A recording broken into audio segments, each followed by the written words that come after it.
حضرت عمر رضی اللہ تعالیٰ عنہ نے صحابہ کرام کو بیٹھایا اور تمام صحابہ کرام سے مشورہ لیا کہ وہ کون سی تاریخ ہونی چاہیے جس تاریخ سے اسلامی کیلنڈر کا آغاز کیا جائے۔ کسی صحابہ نے یہ مشورہ دیا کہ اس دن کو اسلامی کیلنڈر بنایا جائے جس دن آقا نامدار محمد رسول اللہ صلی اللہ علیہ وسلم کی بعثت اس دنیا میں ہوئی۔ کیوں؟ اس لیے کہ جس زمانے میں آپ علیہ السلام اس دنیا میں آئے تھے وہ زمانہ اختلاف و انتشار کا زمانہ تھا، وہ زمانہ لات و عزا اور منات کی پرستش کا زمانہ تھا، وہ ایک ایسا تابناک اور ظلم و جبریت کا زمانہ تھا جہاں عورتوں کی نہ تو عزت تھی نہ تو کسی انسان کی عزت تھی۔ اس لیے اس نے کہا کہ اسلامی کیلنڈر کا آغاز آپ علیہ السلام کی ولادت سے کیا جائے۔ یہ رائے بھی اچھی تھی لیکن یہ رائے قبول نہیں ہوئی۔ پھر دوسرے ایک صحابی نے یہ رائے دیا کہ اسلامی کیلنڈر کا آغاز اس وقت سے کیا جائے جب آپ علیہ السلام کو نبوت کے منصب سے سرفراز کیا گیا تھا، اس کو اسلامی کیلنڈر بنایا جائے اور اسلامی کیلنڈر کا آغاز اسی تاریخ سے کیا جائے۔ یہ بھی اچھی رائے تھی لیکن یہ رائے قبول نہیں کی گئی۔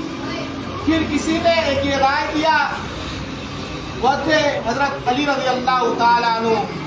انہوں نے کہا کہ اسلامی کیلنڈر کا آغاز اس تاریخ سے کیا جائے گا اور اس دن سے کیا جائے گا جس دن کالی کملی والے محمد مجتبیٰ صلی اللہ علیہ وسلم مکہ سے مدینہ ہجرت کر کے گئے تھے۔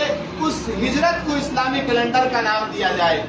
اب ہجرت تو ربیع الاول کے مہینے سے صحابہ نے شروع کر دیا تھا، لیکن اس مہینے کا جو آغاز ہم اور آپ کرتے ہیں یہ محرم سے کرتے ہیں۔ کیوں؟ اللہ کے نبی علیہ السلام نے فرمایا انما الاعمال بالنیات وانما لامرئ ما نوى فمن كانت هجرته الى دنیا يصيبها۔ آگے اس کی بڑی روایت امام بخاری شریف کی سب سے پہلی حدیث ہے۔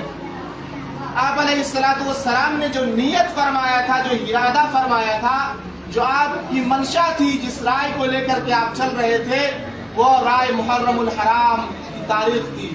محرم الحرام کا مہینہ تھا جس وقت سے آپ نے یہ ارادہ کر لیا تھا، آپ نے یہ نیت کر لیا تھا کہ آپ ہمیں اور مسلمانوں کو مکہ المکرمہ سے، جہاں اسلام پر چلنے والوں کو طرح طرح سے ستایا جاتا تھا، سب سے پہلی ہجرت جہاں حبشہ ہوئی تھی، اس جگہ کو امن و شانتی اور سدبھاونے کا مسکن اور آمہ جگہ بنایا گیا تھا۔ لیکن مسلمانوں کی ہجرت جو شروع ہوئی تھی وہ ربیع الاول کے مہینے سے شروع ہوئی تھی، لیکن جب آپ نے نیت فرمایا تھا تو محرم الحرام کا مہینہ تھا۔ صحابہ کا متفقہ رائے ہوا اور صحابہ کا اس بات پر اجماع ہوا، اس لیے کہ قول صحابہ بھی ہمارے لیے حجت اور دلیل ہے، اور یہ تاریخ متعین ہو گئی کہ محرم الحرام سے اسلامی کیلنڈر کا آغاز کیا جائے گا، اسلامی تاریخ کا آغاز کیا جائے گا، اور پورے